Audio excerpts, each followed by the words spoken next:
నచేయం నైవాలోచ్యం రుభి ఫణి. ఓ ఫణి, నా నిష్కళమైనటువంటి ఆ నిరాకారతత్వం ఏదైతే ఉన్నదో అది నిస్సంగము, అది దేన్ని అంటుకునేది కాదు, దానికి ఏ మాలిన్యము లేదు, అది ఎవరికి కనబడదు, ధ్యానం కూడా చేయలేమన్నాడు. ఇక్కడ చూడండి, పరమాత్మ ఏ రూపం లేని దాన్ని ధ్యానం చేయండి వల్ల అవుతుందేమో, వల్ల కాదు. సకలాన్ని ధ్యానించి ధ్యానించి నిష్కళంలో లీనమైపోవడమే తప్ప నిష్కళాన్ని ధ్యానించలేము. అది ఇక్కడ ఆ నిష్కళం నా యొక్క అసలు తత్వం. అది అనిష్కళమైనటువంటిది అత్యంత క్లిష్టం, దాన్ని ధ్యానించలేరు. ఇదే గీతలో స్వామి చెప్పినది, క్లేశోధిక తరస్తేషాం అవ్యక్తాసక్త చేతసాం. అవ్యక్తమైన నా నిష్కళతత్వం అది. అది ఊహించడానికి కూడా ఎలా ఉంటుంది అంటే నైవ ఆలోచ్యం, దాన్ని ఆలోచించడం కూడా వల్ల కాదు సుమా. అయితే అసలు ఎవరు దాన్ని అనుభవించలేరా అంటే తథాపి తేతు పశ్యంతి ఏ బుద్ధ్యా మత్పరాయణా. కొంతమంది సాధన అలా కొనసాగించి క్రమంగా ద్వంద్వాతీతులై నిర్ద్వంద్వా నిరహంకారా నిరస్త కలికల్మషా, దేహాత్మ భ్రాంతిని విడిచిపెట్టినటువంటి వారై అహంకారాన్ని విడిచిపెట్టి ద్వంద్వములకు అతీత స్థితిని చేరుకుని, ద్వంద్వాతీత దేహాత్మ భ్రాంతి విడిచిపెట్టి ద్వంద్వములకు అతీత స్థితికి చేరుకున్న వారు మాత్రమే ఆ నిష్కళమైన నా తత్వాన్ని గ్రహించగలరు.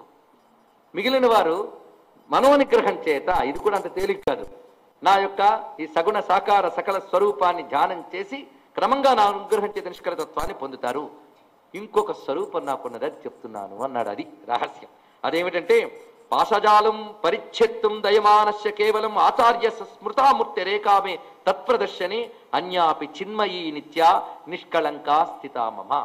నా సకల స్వరూపము నిష్కళ స్వరూపాన్ని తీసుకెళ్తుంది, కానీ సకలం అనిపించుకుంటూనే నిష్కళత్వం కలిగినటువంటి ఒక స్వరూపం నాకున్నది. అదే నా యొక్క నాట్య స్వరూపము, నటరాజ స్వరూపము. అది చెప్తున్నాడు. కనుక నటరాజ స్వరూపము సకలమే, నిజానికి మూర్తి వలె కనబడుతూ ఉన్నది. కానీ అందులో చూపిస్తున్న తాండవం అనేది ఒక అనుభూతి, ఆనందానుభూతి. అది కేవలం అనుభవం మాత్ర విషయమే కదా ఆనందం అనేటువంటిది. ఆనందం అనే దానికి ఏదైనా రూపం ఉందా చెప్పండి? అనుభవమే ఆనందం. అందుకే ఆనంద స్ఫురదనుభవాభ్యాం నతిరియమన్నారు శివానంద లహరిలో శంకర భగవత్పాదుల వారు. కనుక కేవలం ఆనంద స్వరూపం ఉంది. ఆనంద స్వరూపాన్ని నా నాట్యం ద్వారా నేను చూపిస్తున్నాను. కనుక ఇది ఎటువంటిది అంటే ద్వయోరపి పరం తస్య జ్ఞానమేవ వపుర్మమ. అది ద్వయోరపి పరం, నేను చెప్పిన సకల నిష్కలముల కంటే ఒక విలక్షణమైనది, ఒక ప్రత్యేకమైనది. అది జ్ఞానమేవ వపుః, జ్ఞానమే శరీరముగా కలిగినది. జ్ఞానం అంటే విషయములను తెలుసుకునే జ్ఞానం కాదు, నిర్విషయక జ్ఞానము అని అర్థం. అంటే ఇది వాచని తెలియడానికి ఏది కారణమో అది కేవల జ్ఞానము.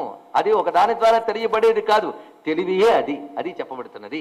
ఆ నిర్విషయకమైన జ్ఞానం ఉన్నదో ఆ జ్ఞానాన్ని స్ఫురింపజేసే స్వరూపమే ఈ దివ్యమైన జ్ఞానమేవ వపుర్మమ. ఆ జ్ఞానమే నా యొక్క స్వరూపము. ఈ జ్ఞానము నిర్విషయక జ్ఞానము, అదే అసలైన చిదంబర రహస్యం.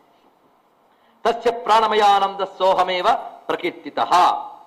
ఆ జ్ఞానమునకు ప్రాణమేమిటి? ఇప్పుడు శరీరానికి ఒక ప్రాణం ఉంది, దానివల్లనే ఈ శరీరం ఉందని తెలుస్తున్నాం. కనుక ఆ జ్ఞానానికి ప్రాణం ఏమిటి అంటే మన శరీరానికి ప్రాణం వల్లే జడం కాదు అది. ఆ జ్ఞానానికి ప్రాణం, శరీరానికి ప్రాణం ఎలాగో జ్ఞానానికి ప్రాణం ఉందట. అదేమిటంటే ఆనంద, అది ఆనందము అన్నాడు ఇక్కడ. కనుక జ్ఞానానందములు ఎలాంటివి అంటే అవిభాజ్యములు. నా యొక్క జ్ఞానస్వరూపమే ఆనందమయము. కనుక నేను ఎవరిని? జ్ఞానానందమయుణ్ణి. నా యొక్క జ్ఞానానందమయ స్వరూపం ఏదుందో అది ఏవం విధస్యమే నామ పరిజ్ఞానం పరాత్పరం. ఇదేనయ్యా తత్వం అంటే. ఇంకోటి లేదు. సకల నిష్కళ స్వరూపములు చూపిస్తూ ఈ ఉభయ మేళనముగా కనిపిస్తూ అకుంఠితమైన బ్రహ్మజ్ఞానాన్ని ఇవ్వగలిగేటువంటి నా యొక్క జ్ఞానమయ స్వరూపము. ఇది తెలుసుకుంటే అతి గుహ్యమిదం ప్రోక్తం శేషాన్యచ్చ వదామితే. కనుకనే ఇదే అతి గుహ్యం, ఇదే అత్యంత రహస్యము అని మాట వేశాడు. ఇదే అతి రహస్యం అంటే. కనుక ఇప్పుడు ఈ జగత్తంతా ఉన్నది, ఇది నా యొక్క సకల స్వరూపమే. అందుకో మాట అన్నాడు, ధ్యానం ద్వారా నా సకల స్వరూపాన్ని చూడగలరన్న పరమాత్మ ప్రతివాడు కంటితో చూసేది నా సకల స్వరూపం అన్నాడు. ఇది ఒక పెద్ద రహస్యం, గుర్తుపెట్టుకోండి. నువ్వు కంటితో చూసేది ఏమిటి? ఈ జగత్తు. భగవంతుడు కనబడ్డండి కాదు, కనబడేదంతా భగవంతుడే. ఇది గుర్తుపెట్టుకోండి.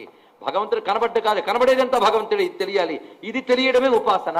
దాన్ని తెలియాలంటే నియత ఆత్మభిహి, మనస్సును నిగ్రహించి ఆ దృష్టితో చూడాలి, సాధన చేయాలి. అప్పుడు ఈ కనిపించేదంతా భగవంతుడిగా ముందు చూడగలిగితే ఈ కనిపించే జగత్ రూపంలో సకలుడై కనబడిన ఆయన నిజానికి నిష్కలుడనే విషయం నీకు తెలుస్తున్నది. కనుక కనిపిస్తున్న ఇది అంతా కూడా ఆయన యొక్క కృత్యములు. ఆ కృత్యం